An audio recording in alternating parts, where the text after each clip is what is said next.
Queremos dar as boas-vindas a todos, que Deus realmente possa nos abençoar grandemente, né?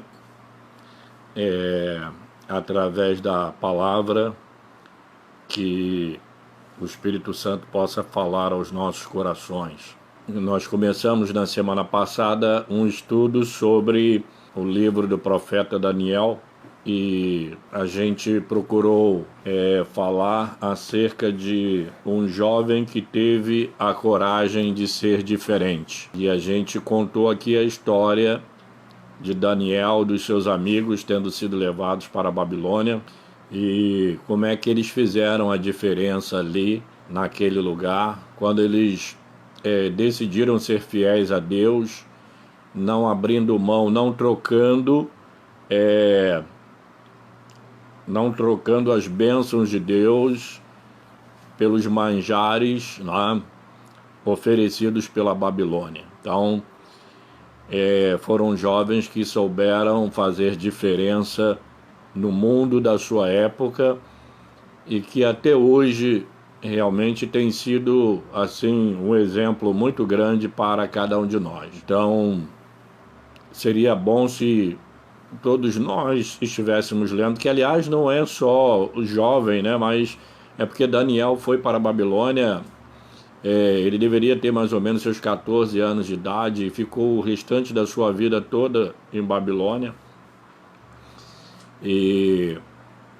Mas nós precisamos saber fazer a diferença neste mundo. Esse mundo que oferece tanta coisa, né? Tantos prazeres, tanta coisa, a gente precisa ter cuidado para não se deixar levar pelos manjares, né, que esse mundo oferece. Nós vamos estar orando, hoje nós vamos estar falando sobre o capítulo 2 do livro do profeta Daniel. Senhor amado, recebe a nossa gratidão, ó Pai, por esse dia que o Senhor nos concedeu. Também te agradecemos, ó Pai, por essa noite que o Senhor está nos dando e pela bênção, o privilégio e a oportunidade de podermos estar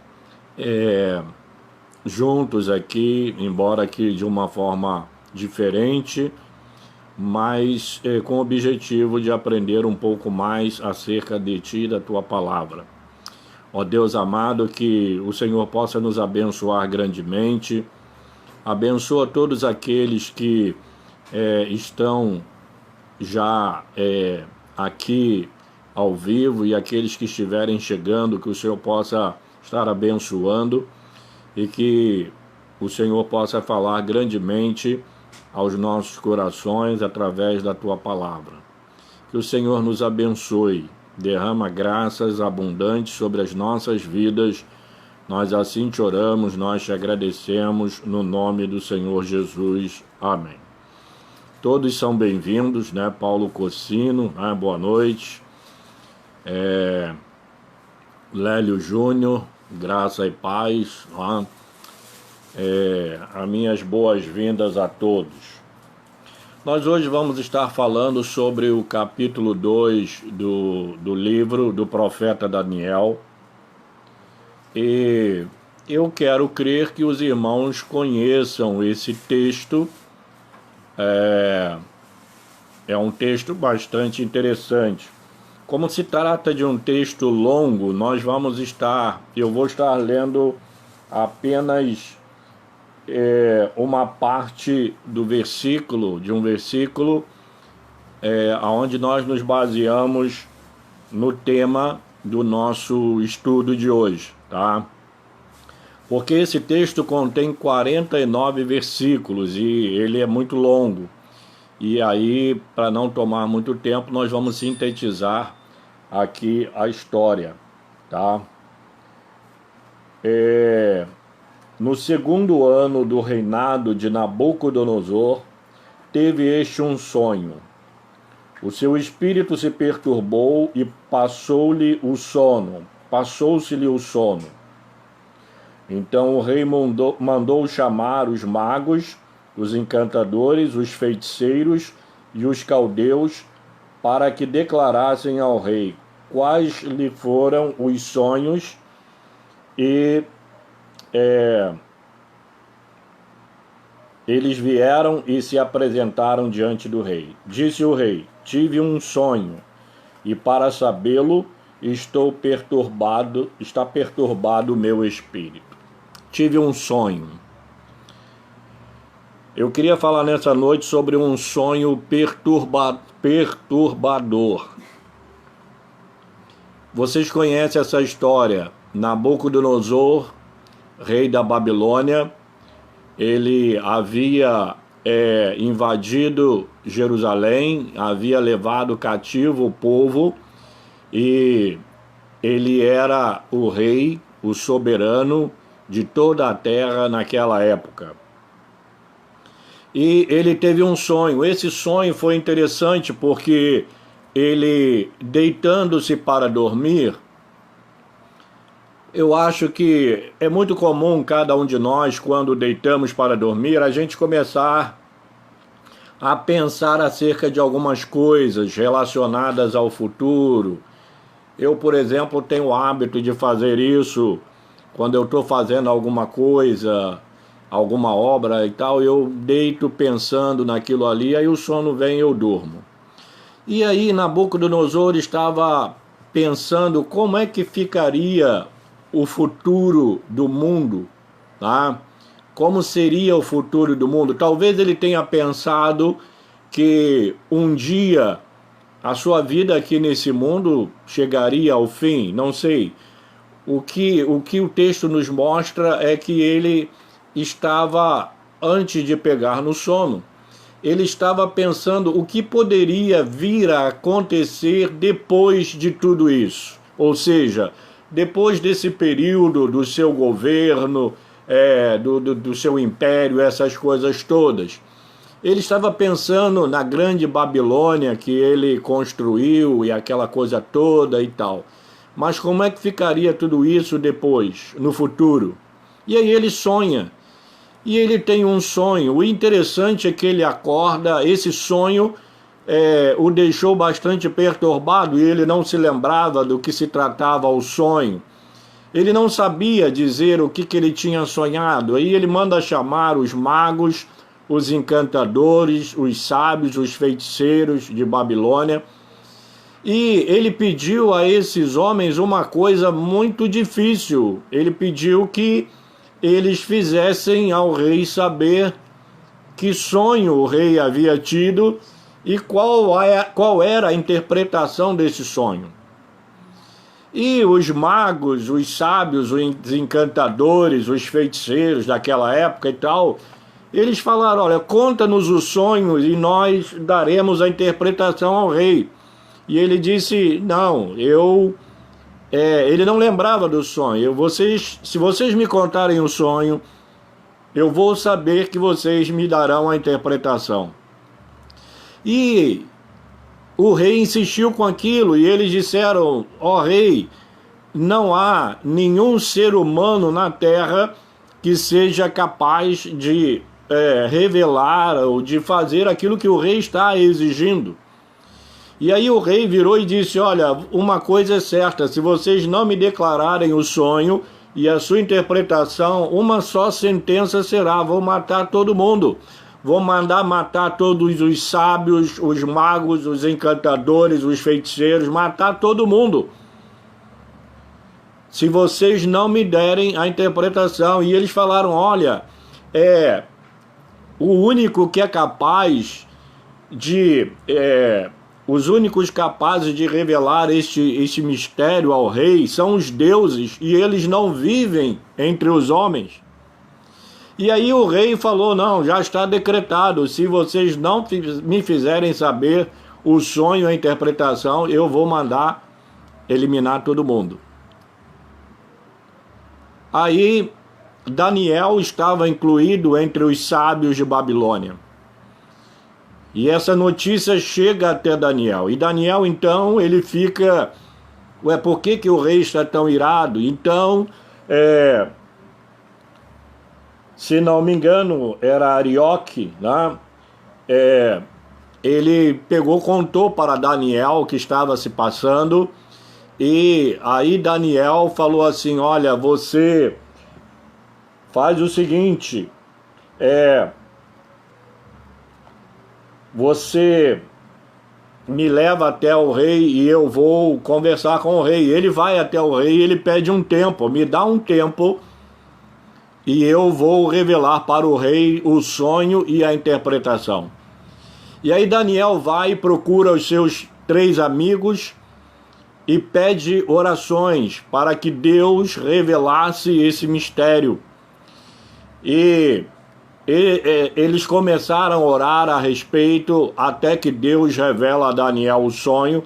E aí Daniel vai e conta para o rei.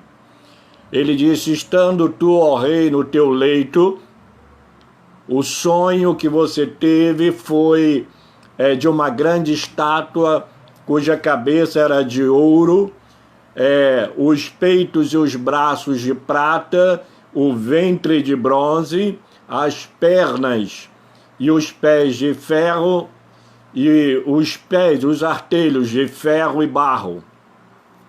E depois uma grande pedra, uma enorme pedra, ela veio de uma montanha e ela acerta a estátua nos seus pés e desmonta tudo. E aí Daniel começou a dar a interpretação. Tu, ó rei, é a cabeça de ouro. Deus te estabeleceu como Senhor, como soberano de toda a terra. Ele te deu tudo e você está nessa posição porque Deus te colocou aí. Mas depois de você virá um outro reino, um pouco menor do que o teu, e depois virá um segundo, depois um terceiro e um quarto império. E ele começou a interpretar acerca desses impérios para o rei da Babilônia. E aí é interessante notar o seguinte, foi um sonho que o rei teve, um sonho perturbador, né? E esse sonho tirou a sua paz, como vimos aqui. Então, esse sonho do rei,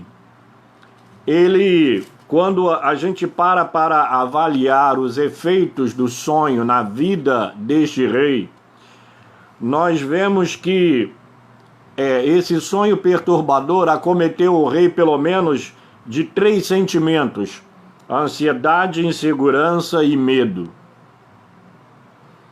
E este sonho revelou a fragilidade do rei. Ele ficou muito abalado com o sonho. Sentiu que alguém maior do que ele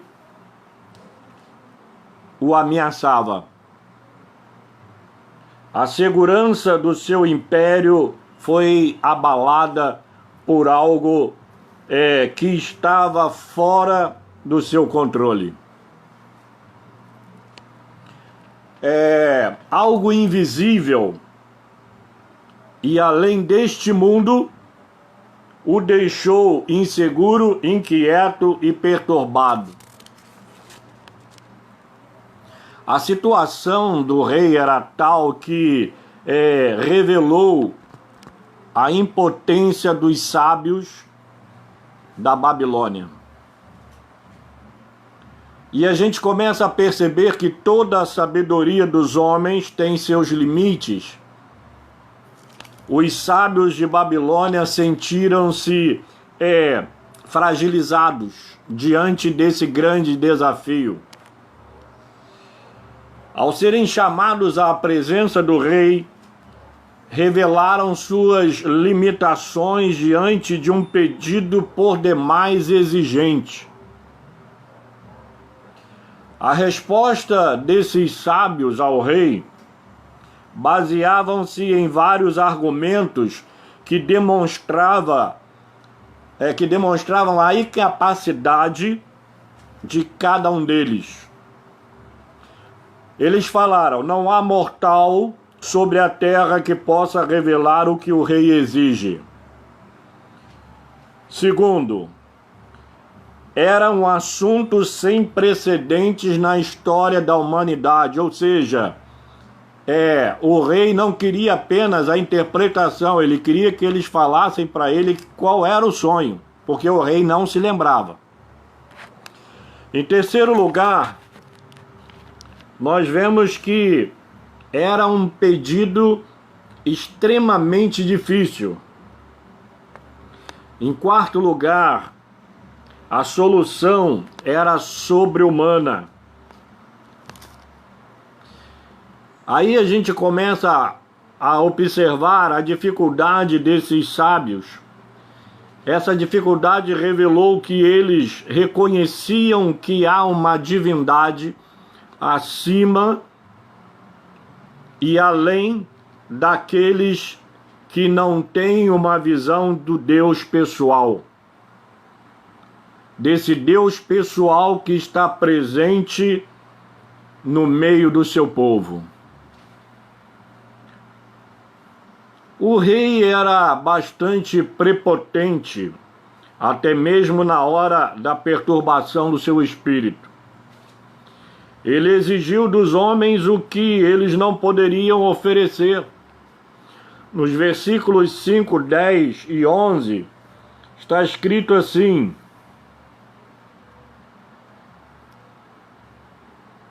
uma coisa, respondeu o rei e disse aos caldeus: uma coisa é certa, se não me fizerdes saber o sonho e a sua interpretação, sereis despedaçados e as vossas casas serão feitas monturo. O 10 diz assim: responderam os caldeus na presença do rei e disseram: não há mortal sobre a terra que possa revelar o rei o que o rei exige, pois jamais houve rei, por grande e poderoso que tivesse sido, que exigisse semelhante coisa de algum mago, encantador ou caldeu. A coisa que o rei exige é difícil e ninguém há que possa revelar diante do rei, senão os deuses, e esses não moram com os homens. Então a gente vê aqui que há coisas que são demasiadamente impossíveis aos homens. Independente da cultura, independente do poder, independente da posição, independente da sabedoria que eles possam ter, existem coisas que são extremamente impossíveis. Os sábios da Babilônia tinham limitações. O saber é limitado. Mas o grande problema é que o rei não queria entender isso. O rei tinha tudo em suas mãos, ele tinha poder, ele tinha riquezas, e ofereceu tudo o que tinha para quem revelasse o misterioso fato, o sonho e a sua interpretação. Toda a riqueza, todo o poder, em virtude dos quais tenha tudo a seus pés, não foram capazes de resolver essa questão. O rei da Babilônia era muito poderoso, ele tinha tudo a seus pés, ele matava quem queria matar e deixava viver quem queria deixar viver. Ele tinha o controle de todas as coisas, mas por mais poderoso, por mais importante que um homem seja, existem coisas nesse mundo que são impossíveis e que todo o poder que essa pessoa possa vir a ter não é capaz de dar condições a essa pessoa de resolver essas questões. Não respeitando as limitações dos seus sábios, ele determinou que eles fossem exterminados. A atitude desse rei revela seu sentimento de ansiedade, e seu medo de perder o poder. Os homens brigam muito para ter poder, mas quando eles estão no poder, um dos maiores medos que eles têm é de perder o poder. E toda essa situação, ela revelou que Nabucodonosor, com todo o poderio que ele tinha, ele estava com medo de perder o poder que ele tinha. Quanto mais alto o homem sobe, mais medo ele tem de perder o poder e mais inseguro ele se torna. É uma síndrome dos políticos que causa a tirania, principalmente nos tempos modernos. Tudo isso prova que o poder, a riqueza, a fama não dão ao homem segurança, nem trazem satisfação à sua alma. Muito pelo contrário, tudo isso faz com que brote um medo de perder tudo o que possui. E em função disso, eles acabam se tornando tiranos, opressores, controladores e dominadores de tudo. Mas todo o poder que o homem possa conquistar no mundo, toda a glória, toda a fama, isso não traz satisfação para a alma do ser humano. Daniel procura intervir na situação. É no momento em que ele entra em cena. Ele entra aqui em cena nesse momento dramático. Ele pede um tempo ao rei e sua atitude revela iniciativa e ousadia. Ou seja, ele tomou a iniciativa de tentar salvar aquela situação. Ele tomou a iniciativa de ir até o rei. Ele tomou a iniciativa de chegar até o rei. Era uma iniciativa ousada e de pedir ao rei que desse um tempo. E ele faria saber ao rei o sonho e a interpretação. Ele reconheceu a sua limitação, mas ele demonstra sua confiança na intervenção divina. Daniel vai aos seus amigos e pede orações. Lá no versículo 17 do capítulo 2, ele fala com seus amigos para que seus amigos orem. Quando o mundo, quando para o mundo só resta o desespero, para os filhos de Deus ainda há um recurso, que é o recurso da oração. Daniel compreendeu a impotência, ou melhor, a importância de termos um grupo de oração. O quanto isso é importante. Lá na igreja eu tenho algumas pessoas que quando eu estou enfrentando alguma dificuldade, alguma coisa que aparece, eu faço contato com essas pessoas. Nós sabemos que todos os crentes em Cristo Jesus oram, mas eu acredito que existem aqueles que têm o dom da oração.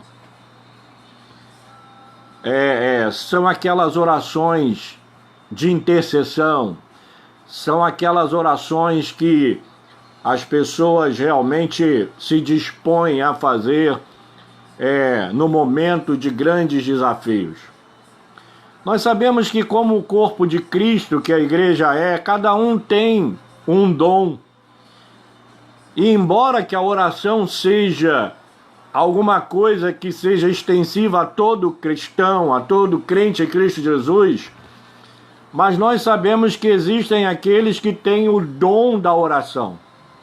aqueles que gostam de orar, aqueles que estão sempre com seus joelhos dobrados, aqueles que levantam pela madrugada e buscam o Senhor através da oração. Então a gente, quando nós que estamos à frente do rebanho, liderando o povo de Deus, a gente sente um problema difícil, a gente procura esses irmãos porque a gente sabe que esses irmãos vão estar intercedendo. Então é importante que nós tenhamos sempre um grupo de oração, um grupo de pessoas que são dedicadas à oração, que gostam de orar e que você sabe que você vai pedir a elas para que orem e elas vão estar orando. E Daniel tinha esse pequeno grupo. Era um grupo de apenas 4 pessoas, ele e mais os seus 3 amigos. Quando os crentes se unem em oração, isso agrada o coração de Deus e a vitória é certa. É muito importante, amados, para os momentos de crises, termos pessoas certas para esse momento de oração.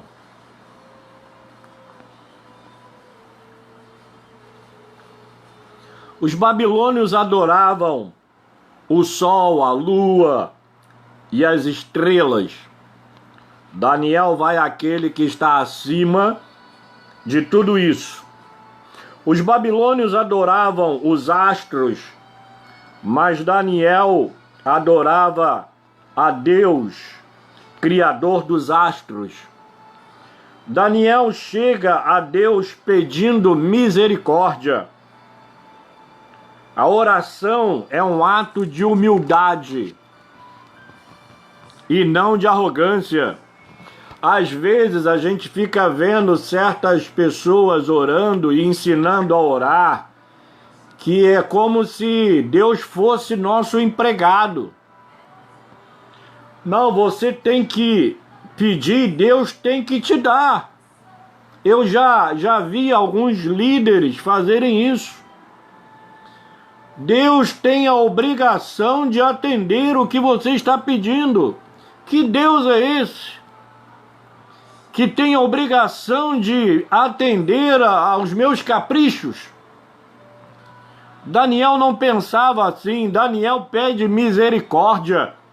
Daniel vai a Deus mostrando a sua incapacidade e clamando a Deus pela sua misericórdia.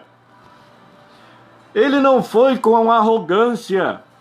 Eu acho que um líder espiritual, quando ele ensina a membresia da sua igreja a entrar na presença de Deus de uma forma arrogante, sinceramente a gente fica pensando que espécie de líder é esse líder.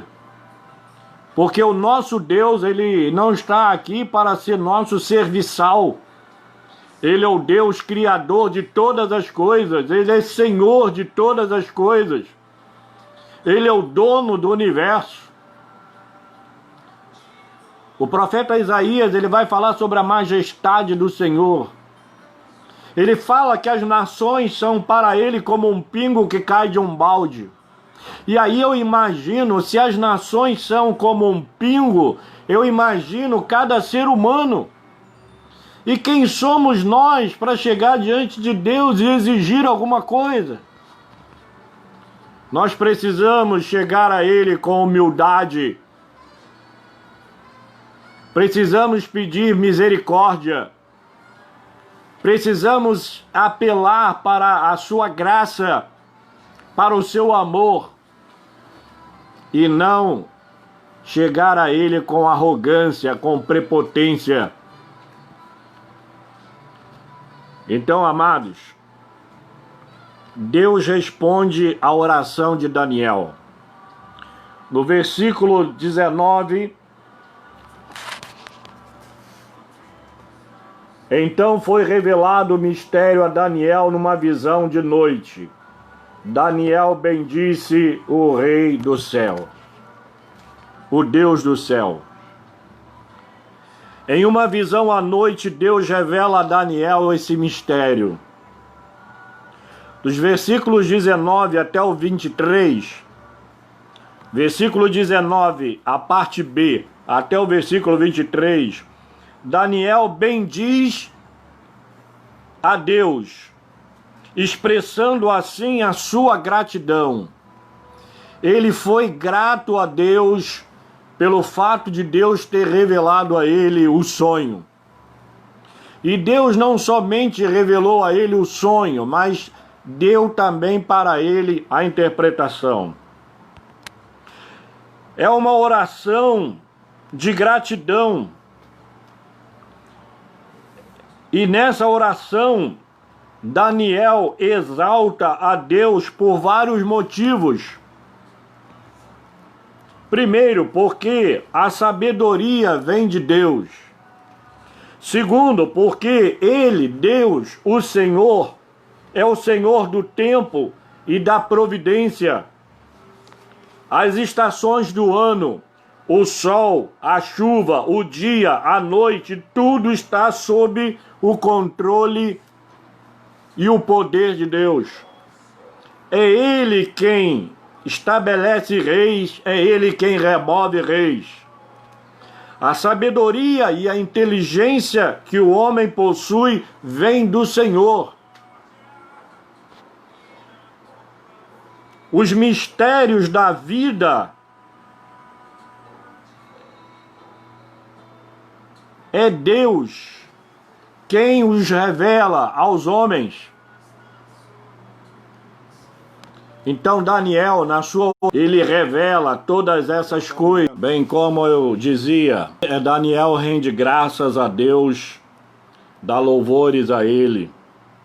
E ao interpretar o sonho de Nabucodonosor, Daniel exalta a Deus e não a si mesmo.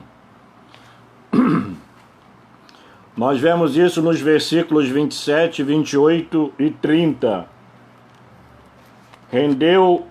Respondeu Daniel na presença do rei e disse: o mistério que o rei exige, nem encantadores, nem magos, nem astrólogos o podem revelar ao rei. Mas há um Deus no céu, o qual revela os mistérios, pois fez saber ao rei Nabucodonosor o que há de ser nos últimos dias. O teu sonho e as visões da tua cabeça, quando estavas no teu leito, são esses.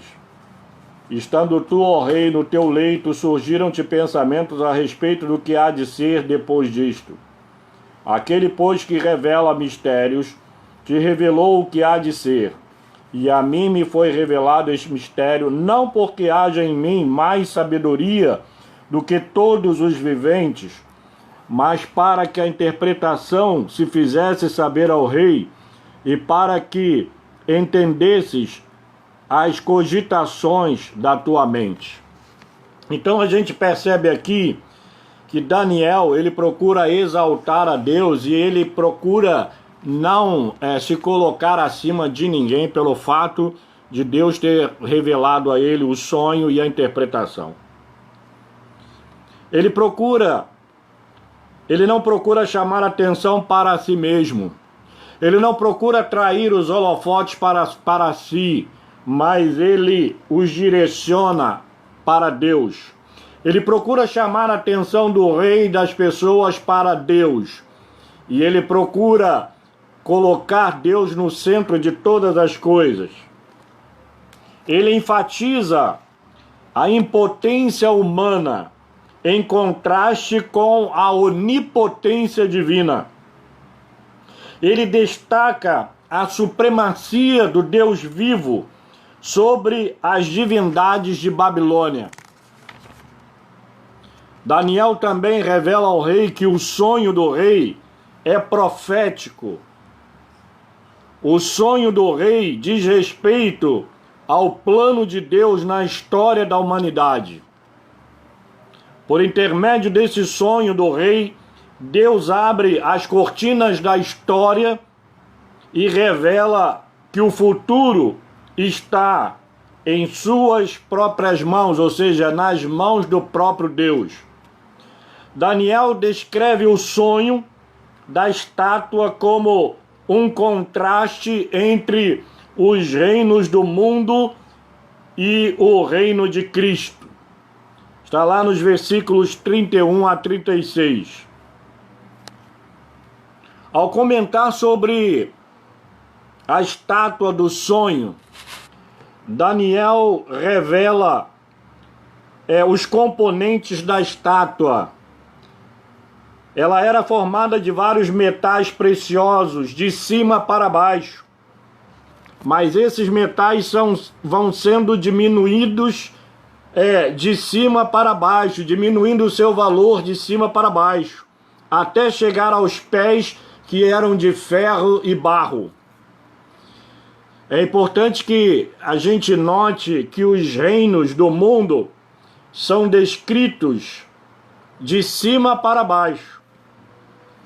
Isso revela a progressiva decadência dos reinos deste mundo.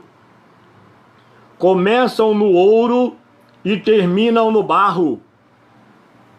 Só o reino de Cristo é invencível e dominará para sempre. Nabucodonosor foi chamado de Rei dos Reis. No versículo 37, Tu, ó Rei dos Reis, a quem Deus, o Deus do céu, conferiu o reino, o poder, a força e a glória.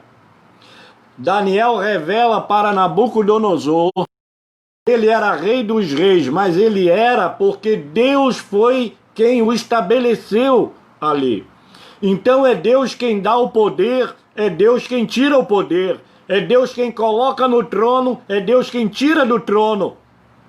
É Deus quem dá glória ao homem e é Deus quem tira a glória do homem.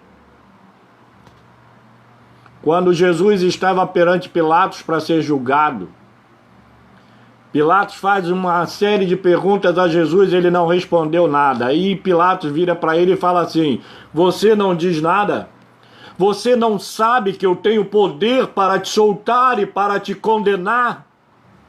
Jesus virou para ele e disse assim: Nenhum poder terias sobre mim se do alto não te fosse dado. Jesus estava dizendo para Pilatos o seguinte: de fato, você tem poder sobre mim, mas você tem porque vem do alto. Esse poder não é teu. Alguém permitiu que você ficasse aí. Então, amados, Nabucodonosor era a cabeça de ouro. Ele representava o império, o poder imperial. A sua palavra era lei. Governou durante 41 anos. Transformou a Babilônia no maior império e na maior cidade da sua época. Suas fronteiras foram sendo alargadas. Nos versículos 37 e 38 diz que tudo que o rei possuía e todo o seu poder e majestade foi Deus quem conferiu a Nabucodonosor. Tudo foi entregue a ele por Deus. Daniel diz a Nabucodonosor: Tu és a cabeça de ouro. Está lá no final do versículo 38. Tu és a cabeça de ouro.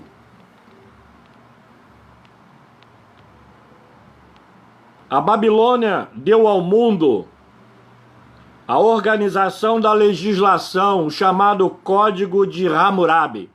O reino seguinte ao da Babilônia era inferior ao de Nabucodonosor. O peito e os braços de prata simbolizavam o Império Medo-Persa. Os braços estão ligados ao tronco na parte superior. Representa a união de dois povos, os medos e os persas. Nesse reino, o rei não estava acima da lei. No reino medo-persa, o rei não estava acima da lei, mas estava sob ela. A lei era maior que o rei. O rei tinha menos autoridade. O Império Medo-Persa deu ao mundo o sistema tributário. O terceiro reino, embora tenha dominado o mundo inteiro, ele desintegrou-se com a morte de Alexandre Magno, rei desse império. Se eu não me engano, foi no ano 333 a.C. O Império Grego foi representado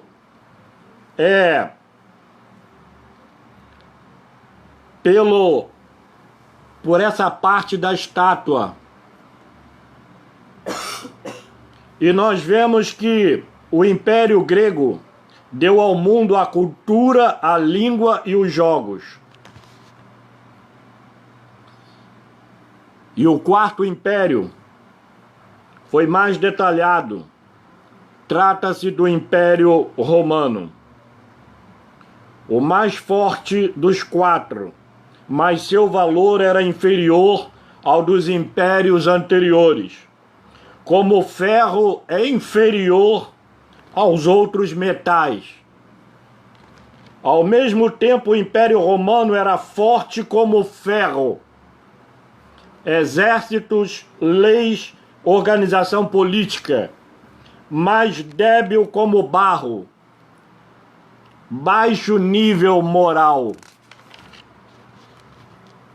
O Império Romano deu ao mundo o aperfeiçoamento da legislação, o direito romano. O Império Romano era forte e frágil ao mesmo tempo.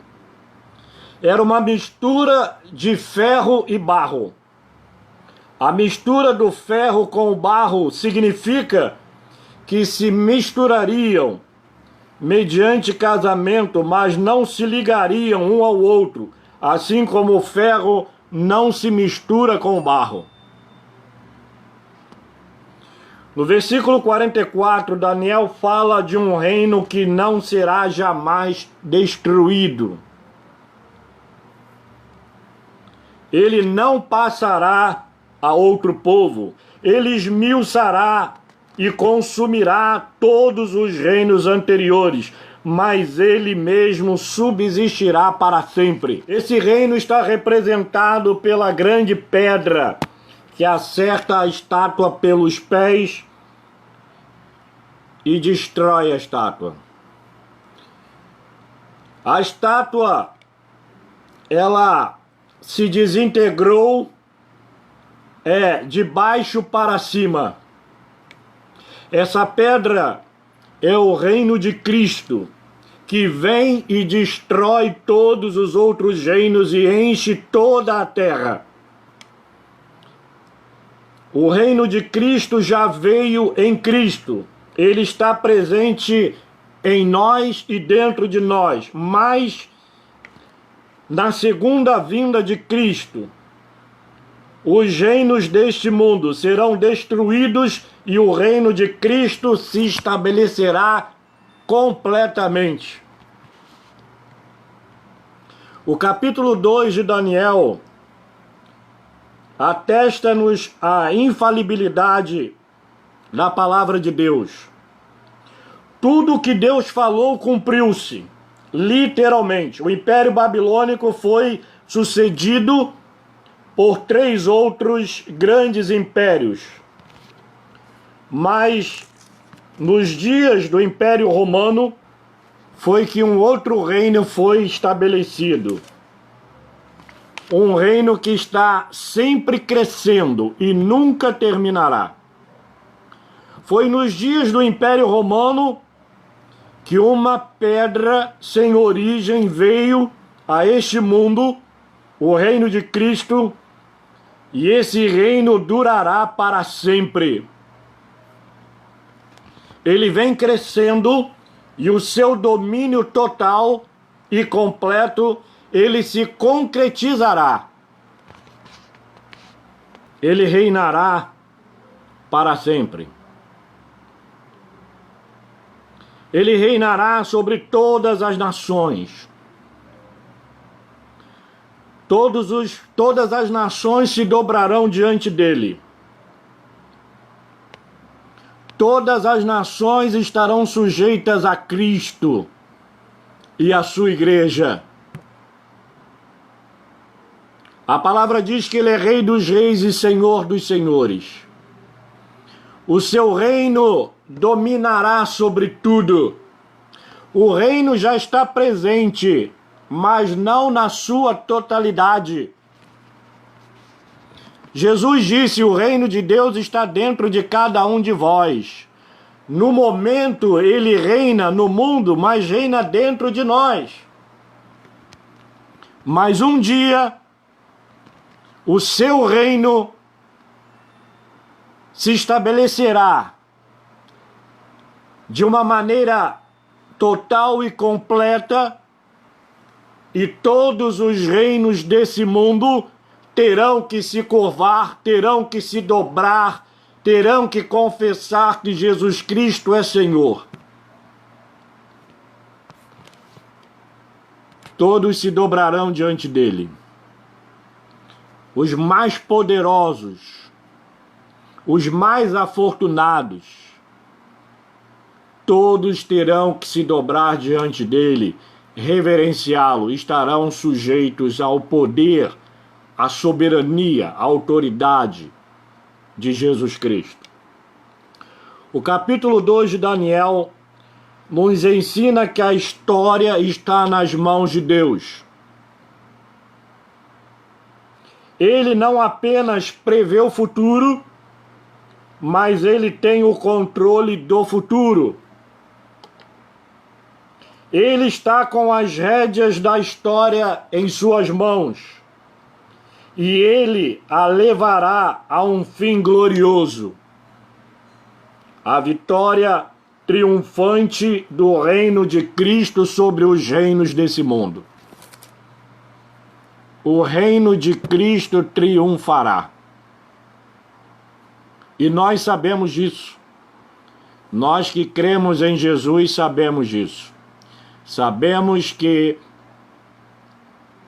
ele virá. A sua volta terá duas fases distintas. Na primeira delas, ele arrebata a sua igreja e a leva para estar com ele. Enquanto aqui na terra o mundo vai estar entregue nas mãos de Satanás, que vai tiranizar a vida das pessoas. Mas depois de um certo tempo, 3 anos e meio, ele volta, ou melhor, 7 anos depois ele volta com a sua igreja, julga as nações, estabelece o seu reino e ele vai dominar sobre todas as coisas. Satanás será preso, a besta e o falso profeta serão lançados no inferno, e ele reinará por 1000 anos. No final do milênio, Satanás será solto da sua prisão, ele vai criar um grupo que vai investir contra Cristo e a sua igreja, mas eles serão lançados no inferno, de onde não mais sairá. E aí haverá a segunda ressurreição, e depois o julgamento do grande trono branco, e depois então será estabelecido, não é uma ordem mundial como as pessoas estão querendo agora. Não é isso. Naquele tempo, Jesus estabelecerá o seu reino, ele reinará com o seu povo para sempre. Para sempre. Agora, no período do milênio, quando ele reinar 1000 anos aqui na terra, todas as nações estarão sujeitas a Cristo e a sua igreja. Esse reino não terá fim. É a grande pedra que bateu na estátua, nos pés, e desmantelou tudo. Todos os impérios e poderes foram esmiuçados, e a palavra, o sonho, diz que quando essa pedra atingiu a estátua, se transformou em pó e o vento levou. No reino de Cristo, a lembrança de todos esses reinos, de todos esses soberanos, serão levados pelo vento. E Cristo reinará para sempre, e nós reinaremos com Ele. Que Deus então nos abençoe. Eu espero que tenha ajudado os irmãos a entender o capítulo 2 do livro do profeta Daniel. Na semana que vem, se Deus quiser, nós estaremos falando sobre o capítulo 3. Se houver alguma pergunta, os irmãos podem me mandar pelo WhatsApp, e aí eu vou estar tentando responder no próximo estudo. A minha ideia é, cada estudo, eu dar um capítulo. Na semana passada falamos sobre o capítulo 1, hoje sobre o 2º, semana que vem a gente pretende falar sobre o capítulo 3. Mas se você tem alguma dúvida, alguma pergunta, você pode mandar pelo Facebook ou pelo... de preferência pelo WhatsApp, porque eu tenho uma dificuldade para mexer no Facebook. E aí eu vou anotar a sua pergunta e vou responder no próximo estudo, tá bom? Nós queremos agradecer a todos vocês pela presença. Que Deus realmente possa ter nos abençoado nessa noite, e que através da sua palavra Deus tenha nos abençoado grandemente, tenha falado aos nossos corações. O desejo do meu coração é que a gente continue sempre lendo a palavra. Leia o capítulo 3 do profeta Daniel e deixa Deus falar com você. Peça a Deus para falar a você e Deus vai falar com você. Eu agradeço a presença de todos que tiveram a paciência de nos ouvir. Que Deus realmente possa abençoar a vida de cada um, tá bom? Que vocês tenham uma noite abençoada, um sonho reparador, que não seja um sonho perturbador, igual do Nabucodonosor, mas que seja um sonho agradável, um sonho reparador. O Arthur aqui está dizendo que só falta o bombom, né? Mas eu não tenho como dar o bombom pelo negócio aqui, né? Eu como, não se preocupa não. A Miriam falou que ela come o bombom, né? Você responde e eu como. Então, amados, que Deus possa nos abençoar grandemente. Muito obrigado pela presença de vocês. Eu queria pedir a você, se você ainda não se inscreveu no nosso canal da igreja, procura se inscrever, porque nós precisamos atingir um alvo aí de assinaturas, né? Se não me engano é no Facebook. Então, no YouTube, aliás. No YouTube da igreja, não é meu não, é da igreja. E aí você fale com seus amigos, com outras pessoas. Nós estávamos em 70 e poucas assinaturas, mas no mínimo 100, a gente precisa chegar a essas 100, tá bom? Vamos estar orando. Senhor amado, recebe a nossa gratidão, ó Deus, por esse dia. Recebe a nossa gratidão, ó Deus, pela Tua palavra. Recebe a nossa gratidão porque através da Tua palavra nós passamos a conhecer todos os mistérios. Através da Tua palavra nós conhecemos o passado, o presente e o futuro.